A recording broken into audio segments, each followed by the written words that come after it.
હાલ જામફળ ખાનારા લોકો માટે ખૂબ જ દુઃખદ સમાચાર સામે આવી રહ્યા છે। જામફળ સ્વાસ્થ્ય માટે ફાયદાકારક માનવામાં આવે છે।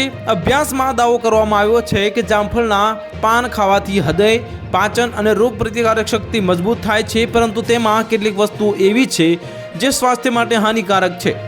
જામફળ સ્વાદિષ્ટ અને પૌષ્ટિક ફળ છે જેમાં કેલરીમાં ખૂબ જ ઓછી અને ફાઇબરની માત્રા વધુ હોય છે। આ તમારા સ્વાસ્થ્ય માટે ખૂબ ફાયદાકારક છે। જામફળ પણ ઘણી એવી સ્થિતિમાં તમારા સ્વાસ્થ્યને નુકસાન પહોંચાડી શકે છે। કેટલીક એવી પરિસ્થિતિમાં અને સ્વાસ્થ્ય સંબંધિત પરિસ્થિતિમાં જામફળ ઝેરની જેમ કામ કરે છે અને તેની તમારા સ્વાસ્થ્યને પણ ખરાબ અસર કરી શકે છે।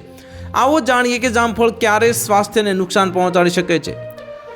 હાઇપોગ્લાયસેમિયાથી પીડિત લોકોને જામફળથી દૂર રહેવાની સલાહ આપવામાં આવે છે અને હાઇપોગ્લાયસેમિયા જે એક એવી સ્થિતિ છે જેમાં વ્યક્તિના રક્તમાં જે ખાંડનું સ્તર મર્યાદાથી નીચે આવે છે। જો કે જામફળનું સેવન ડાયાબિટીસમાં સારું છે, પરંતુ જો કે કોઈ વ્યક્તિ હાઇપોગ્લાયસેમિયાથી પીડિત હોય તો તેમને જામફળનું સેવન ન કરવું જોઈએ। જો કોઈ વ્યક્તિને શરદી અને ઉધરસની સમસ્યા હોય તો તેણે જામફળ ન ખાવું જોઈએ। શિયાળામાં શરદી ઉધરસમાં જામફળના સેવનથી સમસ્યાઓ વધી શકે છે। જેમની તાજેતરમાં કોઈ સર્જરી થઈ હોય તેવા લોકોએ જામફળનું સેવન ન કરવું જોઈએ।